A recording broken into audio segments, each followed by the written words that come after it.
We started with a talker. We have a lot of talkbacks to pay off, and here they are. Good morning, Paul. How's everything going up there? I'm rooting for J.J. McCarthy. I think he's got the Jim McMahon in him to take us to the Super Bowl. But whoever wins, I'll back him 100%. Right.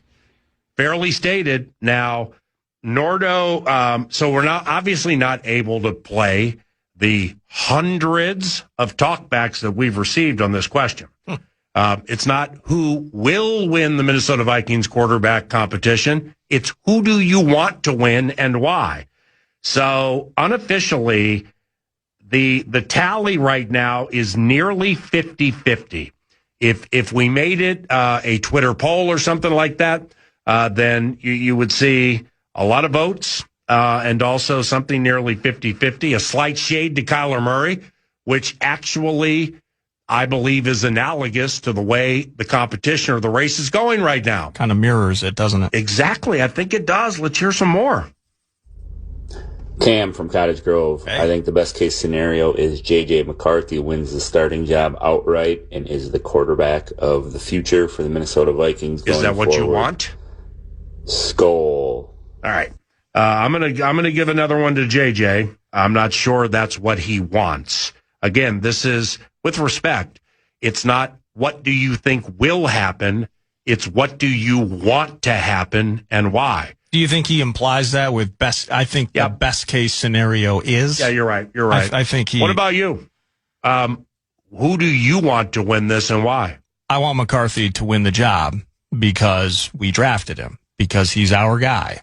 And I want us to finally, after all these freaking years, find a guy in the bleeping draft. Like it. Develop him into a franchise quarterback. Like it. And succeed with him for years. As I've told you multiple times, it feels to me, and it's the equity game, like it's an unintentionally rigged competition because McCarthy won't be able to show us anything on the field in games that count unless he wins this job. Yeah. And Kyler rolls in. He doesn't have enough on tape to say he deserves this out of the gates, but he does have more. And so that makes it tough. I want JJ to win the job, man. We took the kid. Let's raise the kid and make the kid, and the kid, this is up to the kid to become great and win a bunch of games with him. That's what I want to happen.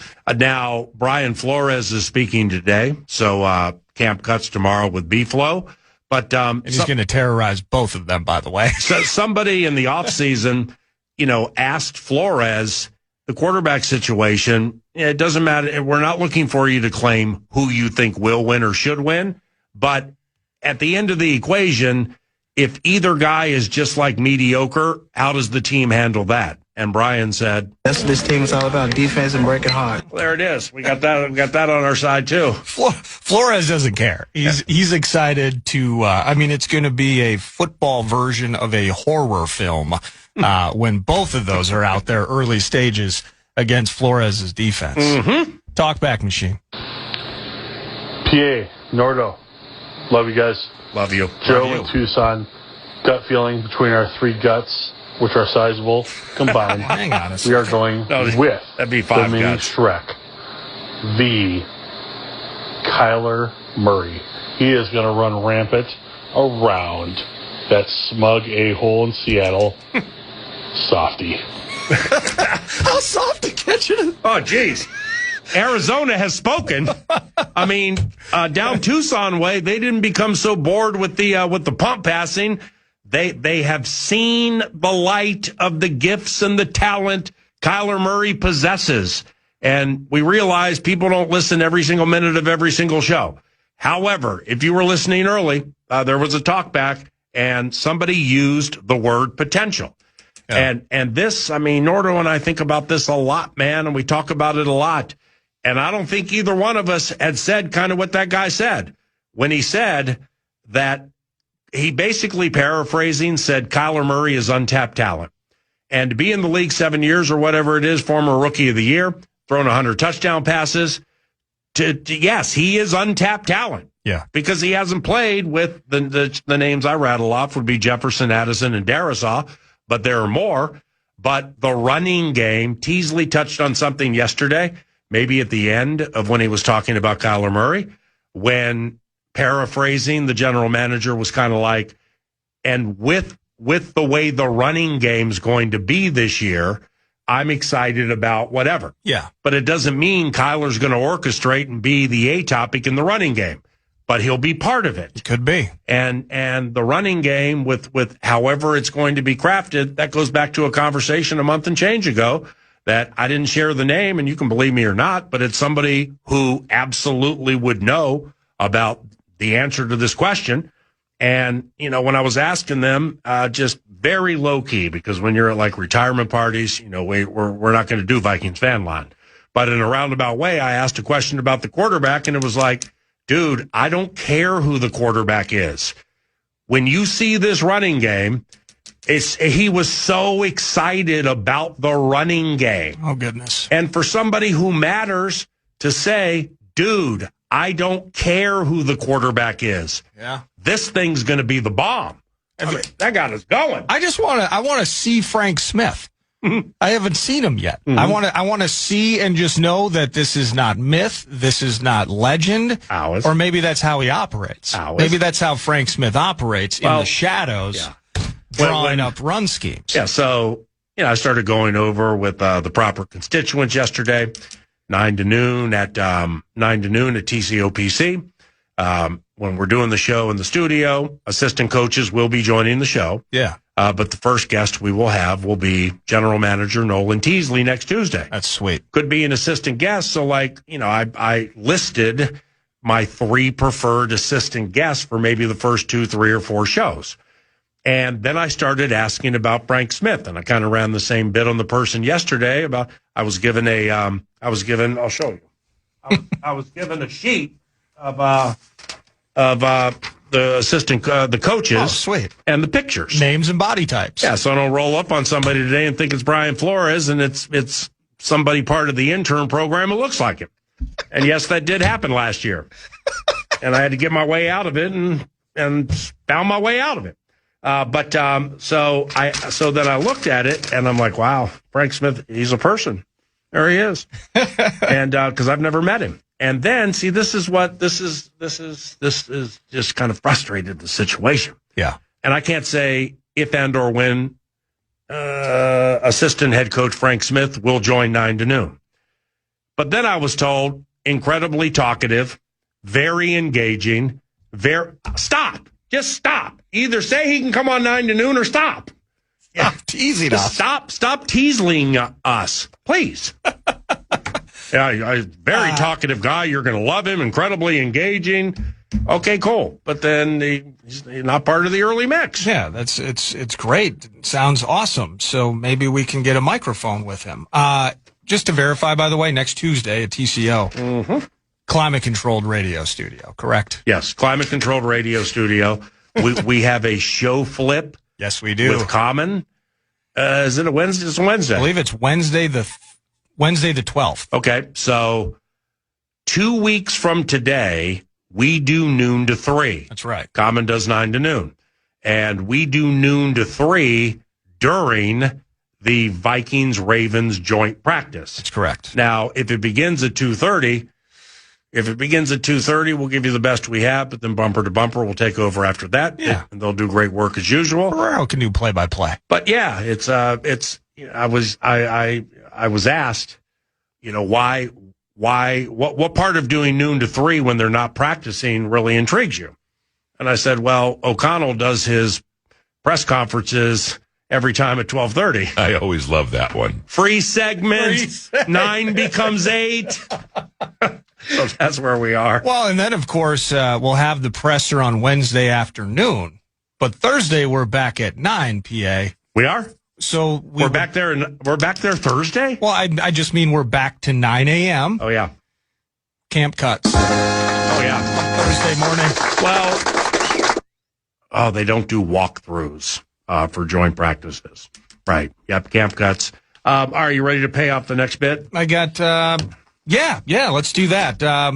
Thank you for all the talkbacks. Free iHeartRadio app. Awesome, all of you. Is it 9? Is it 1? It's not done. It shall be fun. That's where we're at there. The U.S. Bank Stadium is into its 11th season this year, which means the Vikings have played 10 seasons of football at the spatial, palatial, Purple Paradise. 9 to noon is assimilating the most memorable Vikings-related moments from the first 10 years of football at U.S. Bank Stadium. We're up to 2020 and 2021, and we pay those off next. The Fan and BigDeck.com want to give you a shot at some bonus bucks with the National Cash Contest. This hour's keyword is credit. You can enter the keyword credit at KFAN.com. Good luck. Hope you win. 10 years of football at U.S. Bank Stadium in Minneapolis. Just a fun fodder as training camp gets underway. Hey, what was the most impressive or memorable moment for each of those 10 seasons? Yeah. We started with 16, 17, and 18 yesterday. Handled 2019. Kyle Rudolph catching the go-ahead TD in a game against the Broncos. Team was down 20-0 at half. It was awful.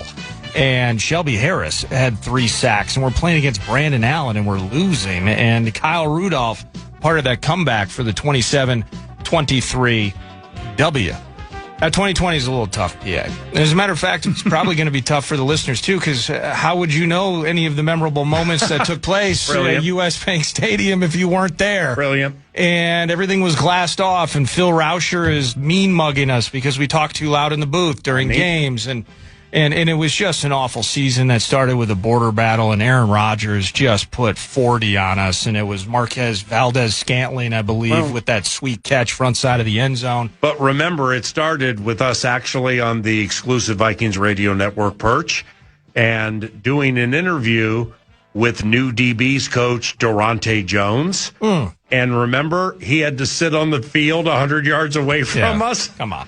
And got like hula hoops. And then Cousins did the most awkward press conference. He meant well. Yeah, the plexiglass comment. Yeah, okay. He's like, Kirk did not get vaccinated. And just remember the complexity and ferocity and depth of that conversation back then. And he was peppered about it. And he was like, in the meeting room, if they want to put up plexiglass all around me, It was just so ridiculous. Some of the things that were being said. You know, the strangest and kind of saddest thing that, it was 2021. So it was even the next year because I didn't travel with the team that year. Yeah, didn't Kirk get bit? And he missed a border battle game. Oh, wow. Would that have been the Mannion affair? Yes. And then you got Kellen Mond taking L's from the head coach during pressers. So in 2020, Bursich, Lieber, and I are calling Vikings road games from U.S. Bank Stadium off of television. So I didn't see the team on the road. But the next year when I was back to traveling with them, there were some protocols, some NFL mandates that were still in play. And that would include being in the cafeteria or the food area at like a road hotel. Yeah. And it's like you had the majority of people sitting where you normally would sit to dine, and then you had the unvaccinated sign. Oh, really? All the way on the other side of the room. Oh, no. And everybody had to like sit over, and there were people sitting over there. Did they ever have like the plastic dividers? Did you ever see that at all? Saw that in my kids' school where they kind of had a pie cut. Yeah. These little plastic dividers. Oh, the bioreference truck. I mean, they had to test I had to test twice a week. Yeah, it was, man, wow, what a time. Yeah, that's. But Cousins with that press conference says, "Look, guys, I mean, no, he was not making friends. We can make this work. I can sit in the quarterback room and have like plexiglass all around me." Or something. Holy cow, was that hot? Oh, well, even remember, I mean, I'll get to it. Damn, look at that Jalen Carter extension, $106 million guaranteed. Damn! Yeah, not bad. Worth every penny. 3 or 4 and 160. Jalen Carter's a good player. Mm-hmm. So the 2020 season went about as well as some of the COVID-related bits that we just described. They were 7-9, a non-playoff team. And this is technically, hey, what are some of the best moments that actually occurred in the building? And so I have two different ones, and I know which one's going to win, and that's totally fine. But you do? Well, yeah. Sweet. I did find another one, but this is a season, again, from a bad border battle to start. Yeah. You go down to Indy, and I forget... God, did we lose Anthony Barr for the season? We lost somebody early as we were just getting housed by Indy week 2. We get Gostkowski'd by the Titans week 3, but we'll come back to that game. Well, the first game of the season was one of the worst that I think I've ever seen at period. It was depressing. Yeah, it was Green Bay. I mean, the Vikings ran like 27 offensive plays. Yeah. Jefferson might have played 3 plays in the whole game. And Rodgers... See, like a key to beating Aaron Rodgers is a loud crowd on third down. So his guys don't know exactly what he's saying. When we could hear his cadence from the radio booth, it was over. Yeah, it was over. He killed us. And that's truly, if, trying to picture it, and it's, some people are like, well, I don't want to go back to that time. And for the most part, I don't either. But remember how eerie it was when you truly could sit there in the radio booth at a freaking NFL game. And it's friends and family. There's like 75 people down on the door side on the west side of the stadium in the stands. You can hear the QB making the calls. It was so weird. Well, I'm curious to see what you're going to do here. Well, the home game, so they beat Jacksonville, they beat Carolina, beat Detroit 34-20. Well, that's the key. I'm just going to play. I'm going to play a moment. I know what the answer from the Panthers game. I'm going to play it, and then we'll get to the obvious answer. Got it. Vikings, Panthers. It's a redemption story for Chad Beebe. The rookie Charlton, big punt, end over end, Beebe, fair catch, and no, he bobbled it, he muffed it. Oh, come on. And the Carolina Panthers recovered it at the 8. The Minnesota Vikings deserve to lose this game. End of story. Can't have that happen. My God.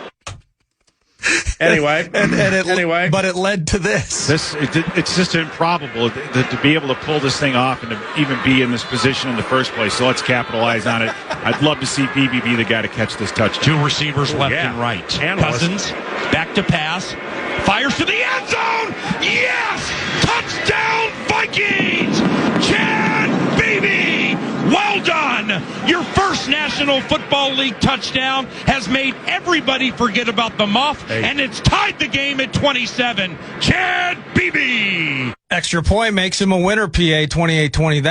That was week 12, late November. That's a tough one to beat. We remember the winless Falcons rolling in. Raheem Morris, I think he was the interim. Yep. And they just wanted to win for him. Yep. And you remember who they fired? That background, gosh, it wasn't was it Dan Quinn? DQ, Dan Quinn, yeah. Yep. But they roll in, and Julio Jones has 2 TDs. Hayden Hurst has the entire defense having fits.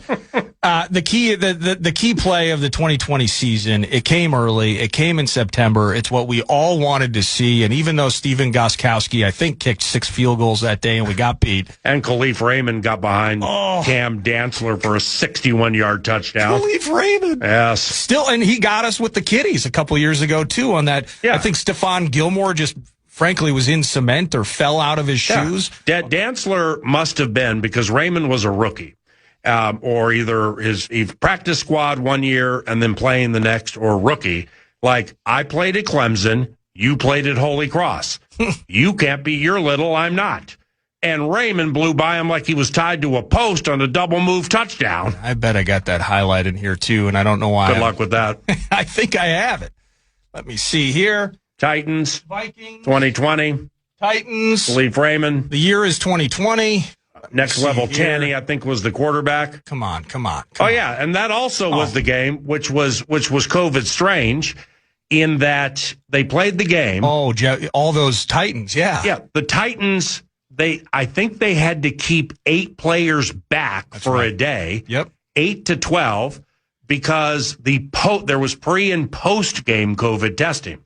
So in a game where there's a lot of just think of all the things that you couldn't do. A lot of touching, a lot of accidental spit swapping and sweat, and it's everything. A lot of spittle that flew in the face of what was supposed to be executed during 2020. It all happened during that game. Yeah. There were 8 to 12 Titans bit with COVID. Including Jeffrey Simmons, who sacked and laid on top of Kirk Cousins that game. And breathed on him. Multiple times. And not one Viking was bit with COVID after the game. Yeah, that's one of the most underreported stories during COVID, because I was like, well, let me get this straight. We see this, we hear this, we read this. There's that piece of subterfuge. There's this over here. So let me get this straight. 12 of their guys had COVID, and everybody was breathing on each other, and none of our guys got it. What the hell is that all about? Here's Khalif Raymond, the 44-yard catch. Let's see how you handled it. Ryan Tannehill is the quarterback for Tennessee. It is second down for the Titans, just underway. I-formation play action. Tannehill with a deep shot to the left side, and Raymond got behind a corner, and it's caught at the 30-yard line. Holton Hill got beat, he got beat by the seldomly used Khalif Raymond in his third year from Holy Cross. It's a 44-yard connection. Like I said, Holton Hill looked at him like, you're little, you ain't as big as me. Nobody cares about Holy Cross football. And then he gets behind him for 40 and change. But in the same game, on a day where the Vikings would start the season 0-3, a star we'd been waiting for finally entered the conversation. Cousins from under center goes back to pass. Straight drop. Passing right. Jefferson, yes, on the run. 40-30. Angles left to the 20. And he is gone. 71-yard touchdown by this dynamic rookie, Justin Jefferson. His first in the National Football League. And it's 23-12 Vikings. Remember the safety he put on skates? Kenny Vaccaro. And Vaccaro had no idea how to deal with that man's speed. And so like we said yesterday with main man Marcus in 2016, when you're achieving something that is the first or the last time it happened, or it's of the record-setting or tying variety, that's going to be awfully difficult to beat for a memory in a season. That was Justin Jefferson's first National Football League touchdown, and that absolutely is our winner for 2020. Indeed. To 2021 we go, PA? Yeah. Now, I was trying. I mean, this is a tough year. I'm just going to run through this. Dalvin, the butt fumble that wasn't in OT. That's at Cincy. Then the missed field goal to beat Arizona. You remember that? I do. Yeah, it was pretty cool jumping on the bus, looking at Barstool Sports, super popular, with my face with a clown nose on it, basically saying, how does this guy have a job after I botched that kick call? That really happened on Barstool? I never saw that. Oh, yeah. Because I'll admit, I thought you were too hard on yourself for that. No, well, see, that's why. Because you corrected yourself so quickly in the midst of that call. Well, that's why the next year, when Buffalo happened and McAfee and Barstool latched onto it, and LeBron did what he did, that's why I was like, boy, look at these entities. If they can get clicks talking out of both sides of their mouths.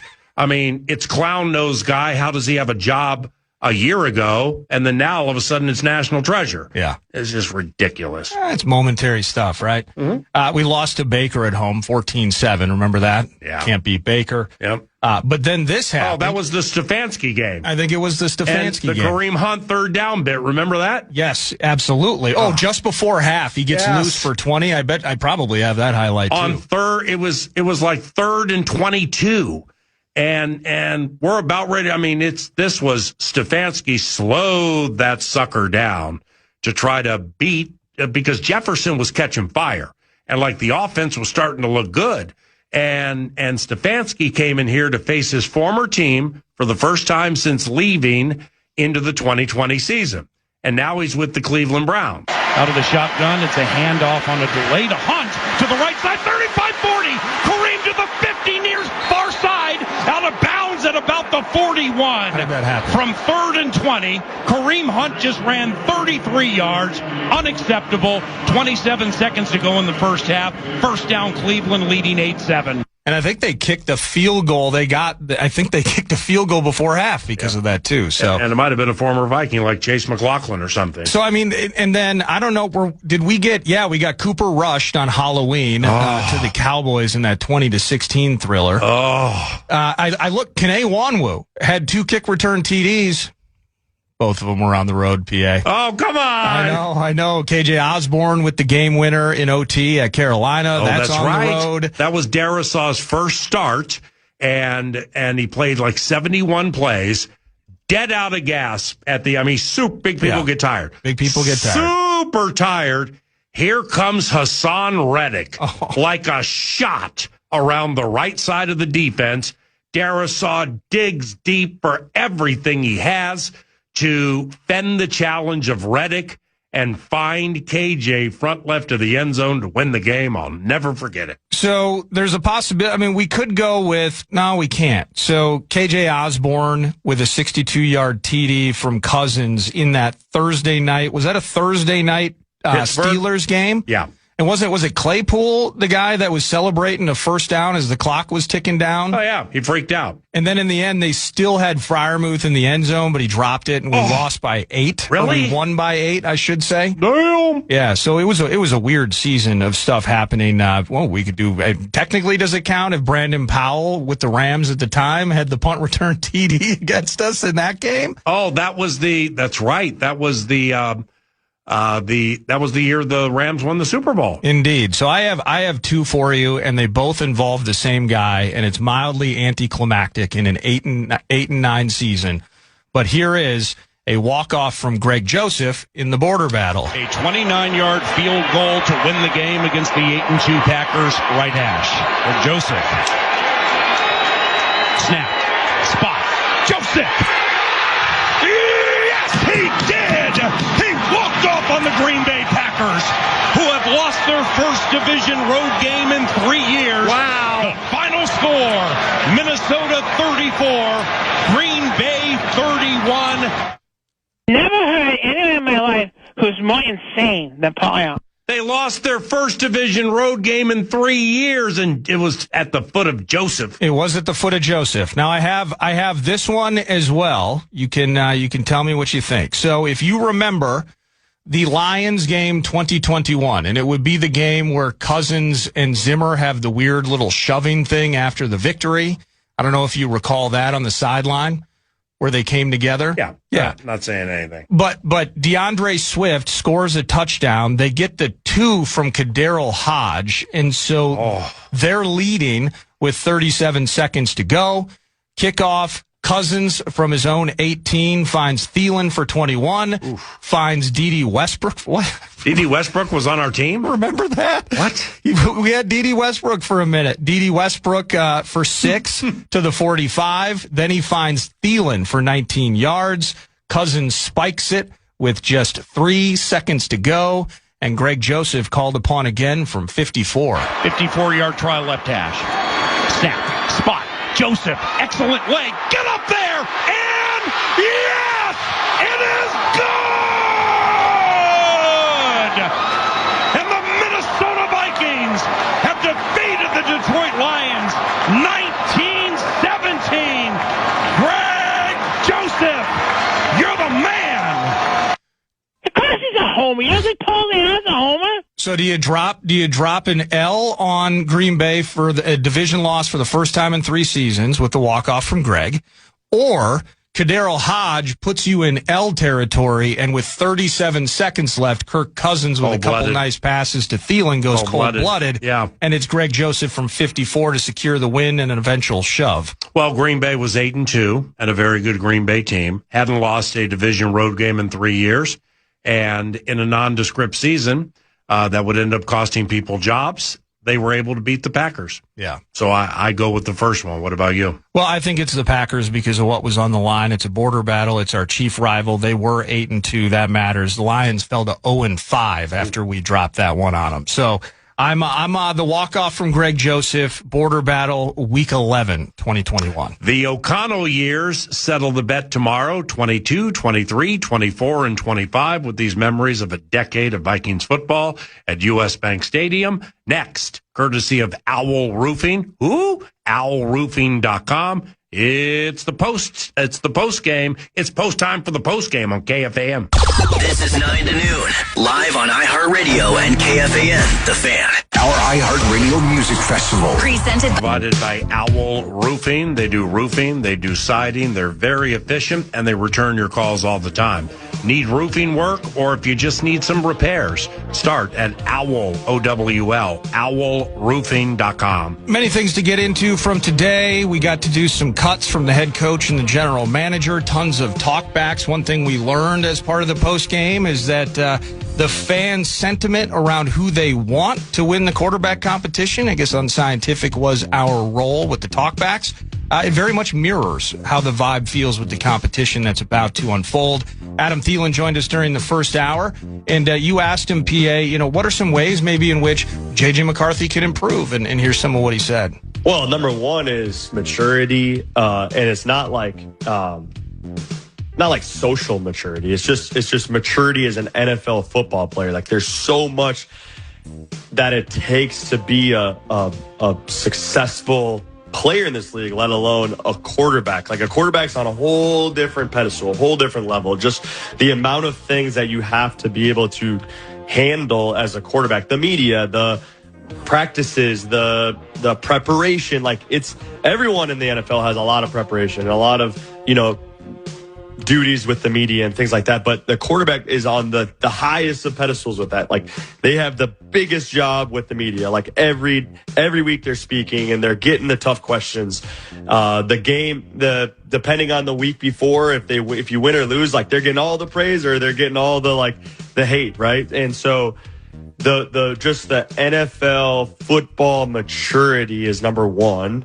Number two, like, when you look at the skill set, we're just going to pull that out from JJ because you got to podcast it to see what number two was from the skill set. The 10 most memorable moments from the first 10 years of Viking football, U.S. Bank Stadium. Yeah. Well, the good news is Kyle Rudolph, who won the award for 2019, right? Yeah. Yeah, with the game winner against Denver. That's right. Well, I mean, it's the good news is he'll be on the radio show tomorrow at 9:20. Oh, sweet. The middling news is 2016. He's suggesting a touchdown he scored in 2016 to open U.S. Bank Stadium. So I can't remember what we did in 16. Oh, it was main man Marcus. Marcus in the last punt return we've seen as a franchise. Well, we'll chat that out. We'll verbally battle that out. Podcast the radio show. The Thielen interview was about 25 minutes. We think you'll like it. Find that at KFAN.com. 9 to noon on demand. Likewise, the montage. Hopefully you heard it a couple of times today at FM 100.3 KFAN because it was fantastic. It was done by the producer Nordo, and I'm Paul Allen. May God bless you and all of your families. And thank you very much for listening to KFAN. Have a good day. Bye. If it's good news or money, leave a message.